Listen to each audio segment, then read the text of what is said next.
인문학이라는 것은 뭐 여러 가지 있었는데 간단하게 말씀드려서 인간의 사상과 문화에 관해 탐구하는 학문이다. 자연과학과 사회과학이 경험적인 접근을 주로 사용하는 것과 달리 인문학은 분석적이고 비판적이며 사변적인 방법을 폭넓게 사용한다. 그래서 인문학을 형이상학이라고 하지 않습니까? 거기 반대로 이제 우리 과학을 형이하학이라고 하고, 그래서 저는 형이하학을 하는 사람이에요. 그래서 외람들에게 형이상학을 제가 오늘 조금 하려고 그래요. 그래서 역사 인문학은 여기에 역사를 접목시킨 학문이다. 여기에 써 있어요. 그래, 역사 인문학의 목적이 뭐냐? 뭐든지 이제 목적이 있어야 될 거 아니에요?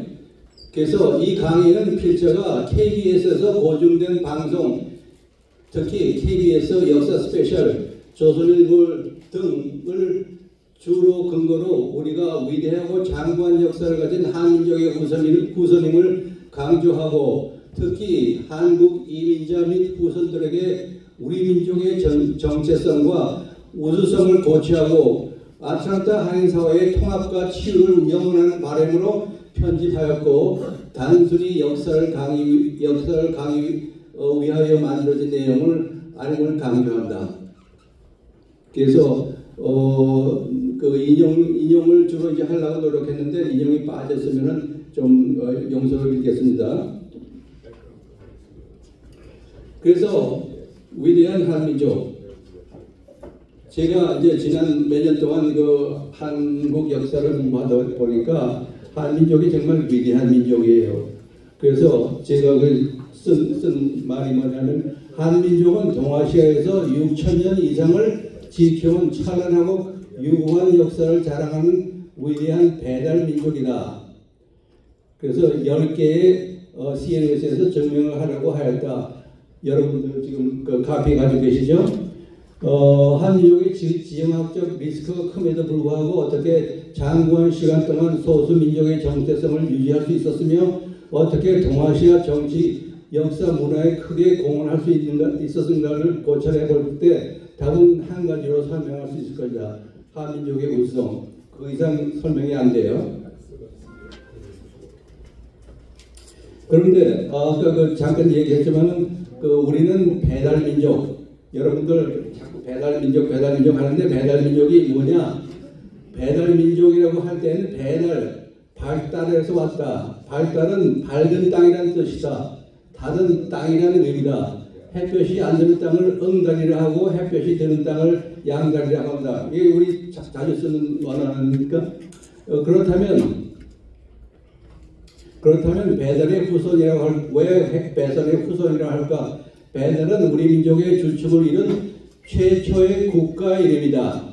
우리 민족이 동이족이 만든 최초의 국가가 배달이다. 그래서 우리는 배달의 후손이라고 하고 배달민족이라고 하는 것이다. 한민족만은 아니었지만 한민족이 가지고 이어온 문화를 처음으로 만들고 우리 의식 속에 남아있는 것들이 만들어진 나라가 배달국이다. 그래서 우리는 항상 배달국, 배달민족 이렇게 이제 말하는 거예요. 그래서 배달민족이 얼마나 좋은 민족이냐. 그래서 이제 그걸 한번 쭉 이제 네거티브 앤 포지티브를 한번 생각해 봤어요.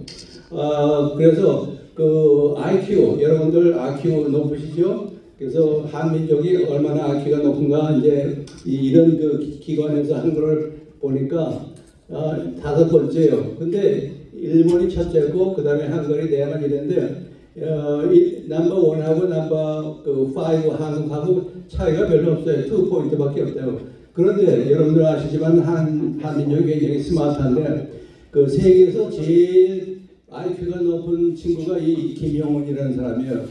IQ가 276, 제일 높아요, 세계에서. 그래서 우리 한민족은 굉장히 스마트하고 총명한 민족이다. 그것이 이제 증명이 됐죠. 그런데 총명만 하면 뭐 합니까? 또 여러 가지 다른 문제거리가 있는데요. 그래서 제가 필자가 본 배달민족의 현지선을 한번 생각해 봤어요. 그래서 정치, 경제, 문화, 국방, 외교 그래가지고 저는 이제 학교에서 가르치는 사람이니까 점수를 매겨봤어요. 뭐 여러분들 점수 매기시지만은 그래서 제 정치는 여러분들 아시겠지만은 제가 F를 줬어요. 페일리어를 줬어요. 그래서 저 이유가 좌우 대결로 국력 분열의 원천적인 요소다. 원천이 이게 저는 교육이라고 보고 있어요. 그 원천의 문제가 전개조의 역할이 컸다. 여러분들 동의하시는 분 많으실 거예요. 그래서 우리 교육 때문에 여러 가지 사회적인 문제가 많이 생기고 또 지금 인구가 감소하고 이런 것들이 전부 다.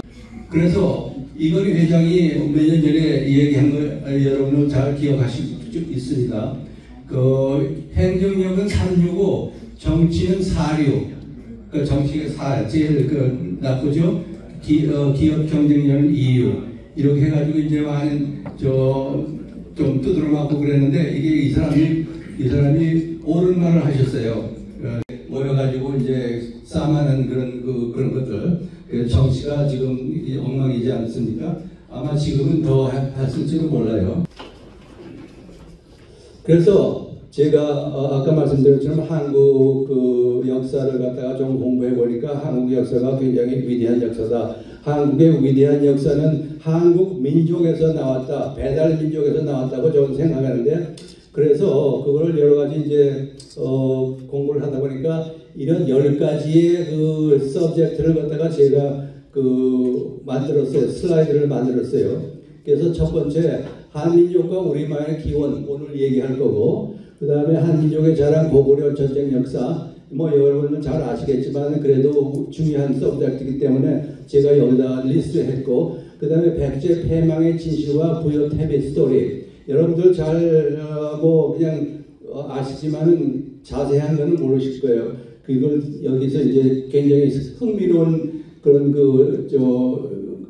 일들이 많이 나왔어요. 그 다음에 소정방의 조국과 신라 통일의 진실 여기도 신라가 그렇게 간단하게 통일을 한 게 아니에요. 굉장히 힘들게 했어요. 그리고 금나라 태조 완한 아골타 스토리 그리고 징기스칸 한민족의 후손이다. 그런 그게 있고 그 다음에 드넓은 발해 왕국 우리가 발해에 대해서 잘 모르잖아요.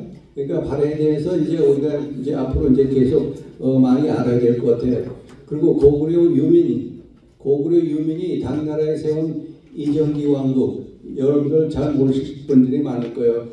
당나라가 이정기한테 거짓 망할 뻔했어요. 그런 것들을 우리는 배우질 못했단 말이에요. 그래서 그거를 제가 말씀드릴 거고 그 다음에 원나라 기황후의 스토리 고려인의 기황후 스토리 그 다음에 일본 천황은 백제인의 후손이다. 잘 아시겠지만은 거기에 디테일한 스토리 그리고 마지막으로 중국 동북공조의 허구 중국이 지금 중공이 북한이 망하면은 북한을 먹으려고 지금 그러고 있거든요. 그러기 위해서 이 중국 동북공정을 만들었어요. 세 가지를 만들었는데 하나는 동북공정이고 서북공정, 서남공정 세 개를 만들었어요. 그래서 자기네가 처해 있는 그 역사적인 문제를 해결하려고 그것을 일컫는 역사적인 왜곡을 했어요. 그거를 나중에 이제 말씀드릴게요. 그래서 제가 하나 여쭤보고 싶은 것은 제가 오늘 할 것은 이제 한민족과 우리만의 기원인데 여러분들이 원하시면은 이 순서대로 하지 않고 다른 순서대로 할 수가 있어요. 그리고 서 총장님이 얘기하신 것처럼 여러분들이 이제 많이 나오시면은 거기에 대해서 이제 서티피케이트 받고 여러 가지 그런 계획을 지금 하고 있습니다. 그래서 한민족과 우리만의 기원을 이제 시작해 보겠어요.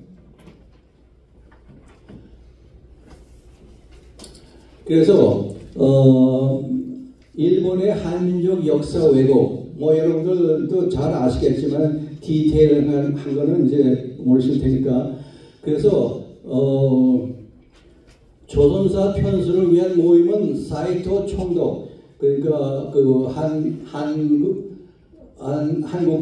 총독, 일본 총독을 중심으로 일본의 이마니시리우와 한국의 이병도 박사가 주축이 되었다.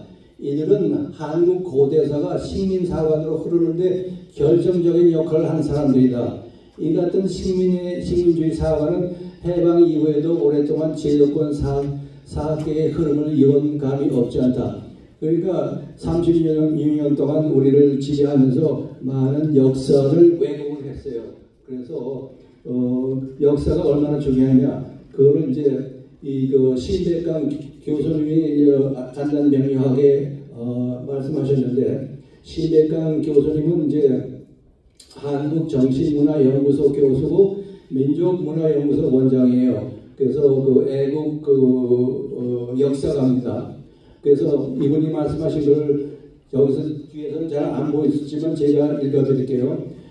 한 민족, 어느 민족의 긍지와 자부심을 세우는 데는 역사만큼 중요한 것이 없고, 우리 역사만큼 중요한 게 없어요. 자부심을 키우는데. 또 한민족의, 어떤 민족의 정체성과 민족혼을 말살시키는데도 역사를 왜곡하는 것만큼 손쉬운 것이 없다. 동의하시죠? 아주 금조옥조 같은 말입니다. 그래서 국가와 민족과 역사, 국가와 민족과 역사, 이것을 삼위일체라고 하는 겁니다. 아주 그냥 저는 이 말이 깊게 내 가슴에 와 닿았어요. 신백강 교수님. 그런데 당장 이 말이 나타났잖아요. 이 트럼프하고 시진핑이 미팅을 할 때, 백악관에서 미팅을 할 때 이랬어요. 시진핑이가 한국은 중국의 지방정부였다. 역사를 아주 그냥 왜곡한 거예요. 그러니까 이 한마디로서 우리나라는 아주 그냥 저 나라로 떨어진 겁니다. 그것이 이제 신백강 교수님이 말씀하신 거예요. 역사를 왜곡하면은 그 나라의 정체성을 갖다가 없애버린 거다. 그런데 우리 민족은 이제 앞으로 얘기하겠지만은 어디서 왔을까? 그것을 이제 하나의 서브젝트로 이제 제가 말씀드릴 텐데, 우리 민족은 그 세 가지로 되어 있어요. DNA 테스트를 해보면은 북방계, 남방계, 중국계 세 가지 DNA. 그래서 몇 대 몇인지는 자세히 모르겠지만은 하여튼 그렇게 세 가지로 이제 되어 있는데, 그 북방계를 말씀드리면은 빗살무늬 턱이 밟을 분포도, 이 빗살무늬가 뭐냐 하면 이런 턱이에요. 여기 빗살이 있다고 그래가지고 이제 빗살무늬 턱이라는데, 굉장히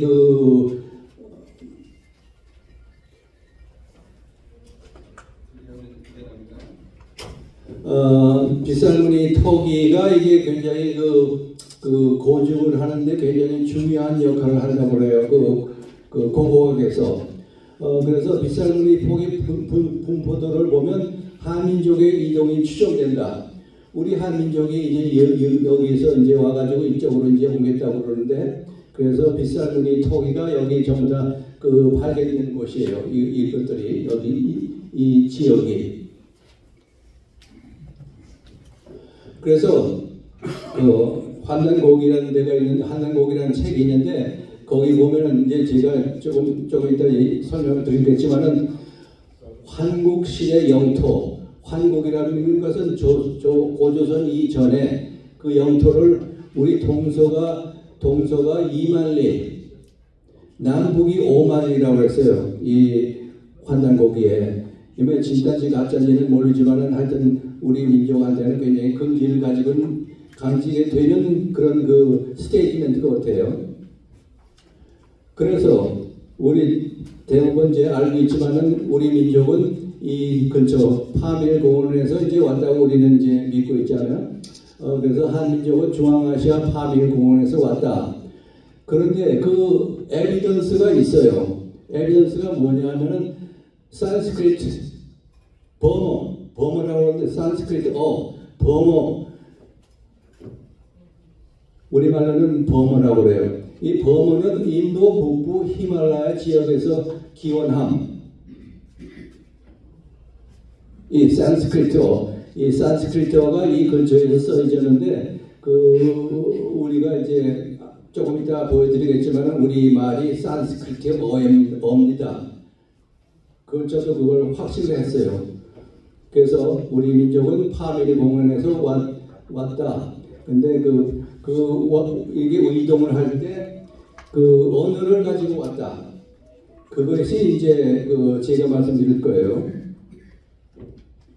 그래서 고조선의 영토, 제가 말하는 거는 아까 황단고개는 황혼의 테리토리고 지금 고조선의 테리토리는 이제 이런 이 정도 같아요. 이렇게. 그게 환단고기에 있어요. 환단고기는 이제 설명드릴게요. 그리고 고조선의 문화는 홍산문화 또는 요하문화라고 그러는데 여기가 이제 홍산문화가 있던 지역이에요. 이 지역이 고조선의 홍산문화, 요하문화. 그래서 우리 사상을 홍익인간사상이라고 여러분들 다 들어보셨죠? 우리 홍익인간사상. 그래서 우리는 고조선을 갖다가 하나의 신화로 배웠어요. 아까 제가 일본 사람들이 이병도 박사하고 그걸 갖다가 신화로 만들었단 말이에요. 그런데 그 신화가 아니에요. 일본 사람들이 그걸 한국 역사를 왜곡하기 위해서 신화로 만들어 버렸다고요. 호랭이하고 곰하고 동물 속에서 며칠 동안 마늘을 먹고 어쩌고저쩌고 해가지고 됐다. 신화가 아니에요. 근데 우리는 우리 역사에는 고조선이 잘 기술이 되지 않았어요. 원래 기술된 데가 삼국유사예요. 삼국유사. 고조선은 우리 역사에서 삼국유사에만 등장하는 국가가 아니다. 이미 중국사서에 이런 중국사서에 분명한 역사적인 국가였다. 이 중국 역사에 우리 고조선의 역사가 들어가 있어요. 기술이 되어 있다고요. 우리 것처럼 삼국유사처럼 신앙어치 이렇게 된 게 아니라 중국 역사에 거기에 들어가 있어요. 기술이 되어 있다고요. 그렇고 중요한 사람이 등장하고 있다. 즉 고조선 역사에 대한 문제가 있다면 고조선의 실체가 정말 있었느냐 그렇지 않았냐 하는 문제가 아니다. 고조선 역사의 문제는 고조선 초기 역사를 어디까지 상행할 것인가는 하는 것과 초기 고조선 신화를 어떻게 해석해야 할지 실체적인 진실에 접근할 수 있는가 하는 문제인 것이다. 그러니까 실제적으로 고조선이 중국 역사에 나와 있어요. 그러니까 우리 역사에는 쓰여진 게 없어요. 고조선에 대해서 한국 유사에 조금 나온 것뿐만 아니라 그러니까 중국 역사에 나왔으니까 중국 역사 그 사람들이 만약에 없었으면 왜 나왔을까 기술을 했겠어요. 그래서 중국 역사에 나왔어요. 그래서 우리 민족이 그래서 파밀공원에서 산스크리트어를 가지고 이제 이용을 했다. 그걸 이제 우리가 추정할 수 있죠. 그 다음에 우리 말의 기원, 이게 아주 흥미있는 그런 서브젝트인데 우리 말의 기원. 이 양반 강상환 박사라고 지금 82세로 2년 전에 돌아가셨는데 이 양반이 충남 천안에서 출생해가지고 외국어 대학을 가시고 공부하시고 공군소위로 임관하고 뉴욕시대에 석사하시고 동국대학에서 박사하시고 주한 미군 대사관에서 근무하셨어요. 그리고 콜롬비아 대학 교수로 하셨다고 그런 기록도 있어요. 그래서 이 양반이 말한 것은 뭐냐면 우리말의 기호는 산스크리트어다. 말하자면 버머다. 이런 말을 하셨는데 이분이야말로 아주 천재 제가 볼 때 그리고 굉장히 그 유명하신 그 언어학자인데 그 이렇게 일찍 돌아가가지고 좀 안타깝습니다. 그래서 그 양반이 한 그거를 제가 쭉 이제 좀 말씀드릴게요. 그래서 그 산스크리트어 제가 말씀드린 게 산스크리트어는 여러 그 언어의 관계가 있어요. 여러 언어의 관계가 있어요. 그리고 산스크리트어 공용어로 쓰는 나라는 지금 여기 이런데 이런 인도 뭐 남아시아 동남아시아 이런 데서 쓰고 있고 이렇게 쓰고 있어요. 지금도 아직도 인도에서 지금 일부 쓰고 있어요. 일부 인도에서도.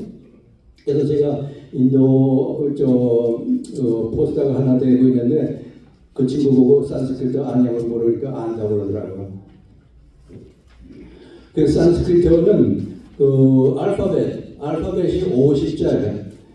알파벳 50자인데 이 안에 우리가 세종대왕이 만드신 그 한글이 다 들어갔어요. 한글 아야우야 오야 이게 다 들어갔고 그게 다 들어갔어요. 50자에. 그래서 이 양반이 강상은 박사가 말씀하신 걸 한번 보면은 한자와 산스크리트어와 우리말은 그 자체가 하나로 되어 있다. 한자도 같은 하나로 되어 있다. 우리말은 산스크리트어와 같은 말이며 우리말 산스크리트어 즉 버머를 가지고 한자의 음과 뜻을 박아 넣어 만든 것이 한자라고 한다. 제가 한자에 대해서 조금 이따 하겠지만은 한자와 산스크리트어와 우리말은 같은 것입니다. 따라서 한자는 훈민정음에 따라서 발음해야 하는 것이며 그것이 바른 음인 것이다. 훈민정음 해례에 보면은 한자를 어떻게 발음해야 되는지 다 나와 있어요. 또한 산스크리트어가 인도 유럽 언어의 조상 뿌리가 언어가 되는 것이므로 결국 우리말이 동서양 언어의 뿌리가 된다고 할 것입니다. 그래서 산스크리트어는 이렇게 설명을 했는데 너무 많으니까 간단히 말해서 써말하지 하면 인도 공화국의 공용어 가운데 하나이며 아직도 학교에서 읽고 쓰는 법을 가르치며 관련 문학, 예술, 방송 등도 꾸준히 이어지고 있으며 일부 브라만은 그 하나의 그 캐스트 중에서 브라만 산스크리트어를 모국어로 쓰고 있다. 강성원 박사 말에 의하면 지금까지 4만 5천 개의 산스크리트어의 발음이 우리말과 똑같다는 것을 찾아냈어요. 강성원 박사가 4만 5천 개의 그 발음이 산스크리트어가 우리하고 똑같다는 걸 찾아냈다고요. 그러니까 그건 almost 같은 언어라고 말할 수 있지 않습니까? 그런데 옥스포드는 100년을 걸려가지고 잉글리시 산스크리트어를 완성했다. 그리고 강성원 박사도 한글 산스크리트어를 사전을 냈어요. 지금 돌아가셨지만은. 그래서 우리가 주목해야 될 게 4만 5천 개가 산스크리트어의 발음하고 우리 지금 말하는 거에 똑같다 그래요. 그래서 그걸 예를 좀 들어보겠습니다. 그 전에 그 홍산 문명, 아까 홍산 문명, 요하 문명이라고 제가 이렇게 말씀드렸는데 거기서 출토된 흑티옥이라고 하는데 이걸 거기에 이 산스크리트어들이 박혀 있어요. 그 황하 유역에서 문명이 아니라 홍산 문명, 고조선 문명, 그 이후에 그 고조선 문명에서 이런 것들이 발견이 됐어요. 이게 전부 산스크리트어예요. 그러니까 산스크리트어가 벌써 있었던 거예요. 그 우리 민족에. 그래서 예를 한번 들어보겠습니다. 우리말로 이제 말하다 있잖아요. 산스크리트어는 안이라고 해요. 안. 이제 say, speak in English. 그 다음에 나타나다, 생하다, 나다. 산스크리트어는 나다예요. 거의 비슷하죠? 그리고 물수, 이 숫자, 여기에 무르수. 산스크리트어는 무르수예요. 부리다, 사약하다. 이거를 산스크리트어에서는 부리다.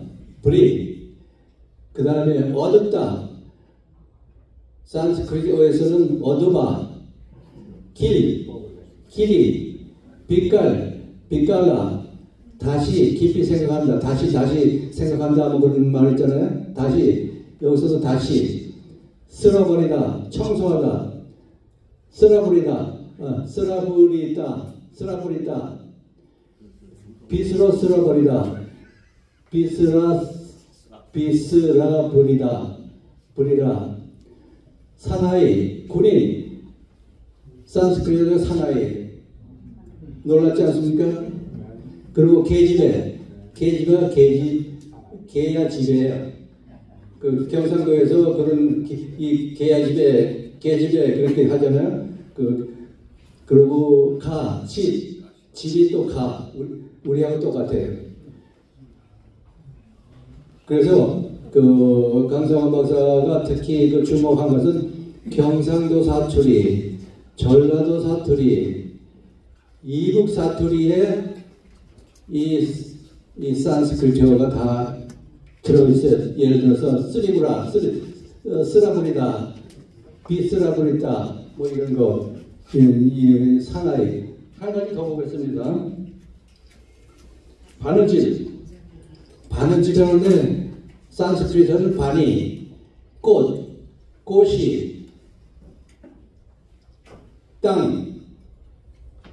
따라고 그래요. 지야, 수태, 아기가 섰다는 걸 수타, 떴다, 진실한, 떳떳하다, 그 다음에 빠졌다, 빠지다, 바라보다, 쫓다, 추격하다, 주다, 어머니, 경상도 분, 에머니라고 부르는 분들 계시죠? 에머니. 해라, 했다, 행하다, 히야. 그 다음에 우리가 살 또는 쌀이라고 그러죠? 경상도 분들은 살이라고 그러죠? 여기, 살림집, 주택, 살림지구.